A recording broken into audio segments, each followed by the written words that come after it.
Hello students, देखिएगा physics की classes आगे बढ़ाते हुए हम यहाँ तक पहुँचे हैं कि आपका अगला जो टॉपिक है वो है अपवर्तनांक तथा क्रांतिक कोण में संबंध।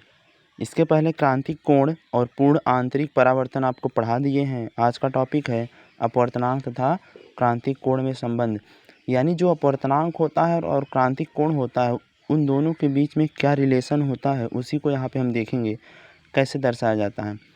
तो देखिए, यदि विरल माध्यम को 1 से तथा सघन माध्यम को 2 से प्रदर्शित करें तो स्नेल के नियम के अनुसार, स्नेल का नियम क्या कहता है कि सघन माध्यम के सापेक्ष विरल माध्यम का अपवर्तनांक क्या होगा। तो देखिएगा यहाँ पे लिखा गया 2n1, इसका मतलब होता है अपवर्तनांक को हम n से दिखाते हैं तो दूसरे माध्यम के सापेक्ष प्रथम माध्यम ना का अपवर्तनांक, दूसरे माध्यम के सापेक्ष पहले माध्यम का अपवर्तनांक।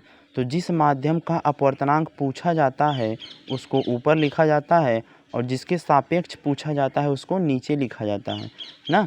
तो देखिएगा पूछा गया दूसरे माध्यम के सापेक्ष पहले का अपवर्तनांक, तो दूसरे को तो हम सघन में दिखाए हैं तो इसी में कहा गया सघन माध्यम के सापेक्ष विरल माध्यम का अपवर्तनांक। तो सघन माध्यम दूसरा हुआ, तो दूसरे माध्यम में क्या होता है कि जब विरल से सघन में जाती है तो विरल वाले माध्यम में जो कोण होता है आई, ये अपवर्तन, ये आपतन कोण ना, ये आपतन कोण, ये अपवर्तन कोण, तो इसलिए sine i upon sine are.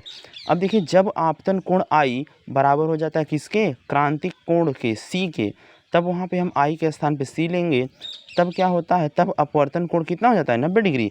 यानी जब आई बराबर क्रांतिक कोण सी होगा तो आर बराबर कितना हो जाएगा 90 डिग्री ना, क्योंकि जब आपतन कोण क्रांतिक कोण कहलाता है तो उस समय जो अपवर्तन कोण होता है वो 90 डिग्री हो जाता है। इसलिए यहाँ पे आई बराबर आप सी लिखेंगे और आर बराबर कितना लिखेंगे 90 डिग्री। तो इसलिए दूसरे माध्यम के सापेक्ष पहले माध्यम का अपवर्तनांक यानी साइन सी अपान साइन 90। ठीक, साइन सी कहाँ से आया यहाँ पे बताएं और साइन 90 कहाँ से आया यहाँ पे बताएं अभी अभी। ठीक है, तो यहाँ से साइन 90 डिग्री का मान होता है 1, इसे 90 डिग्री का मान 1 जब आप रखेंगे तो यहाँ पर हो जाएगा साइन सी अपान 1। ठीक, लेकिन आप जानते रहिएगा ये क्या दिखाया गया है, दूसरे माध्यम के सापेक्ष पहले माध्यम का अपवर्तनांक, तो इसको हम ऐसे उलट के लिख सकते हैं 1 अपान पहले माध्यम के सापेक्ष दूसरे माध्यम का अपवर्तनांक। जब इसको आप सीधा करेंगे तो ये ऐसे हो जाएगा, जहाँ 1n2 विरल माध्यम के सापेक्ष सघन माध्यम का अपवर्तनांक है। यहाँ ऊपर देखिए सघन माध्यम सापेक्ष विरल माध्यम का था, लेकिन यहाँ विरल माध्यम के सापेक्ष सघन माध्यम का है, इसलिए 1 अपान 1n2 यानी 1 अपान पहले माध्यम के सापेक्ष दूसरे माध्यम का अपवर्तनांक इक्वल टू साइन सी हो गया।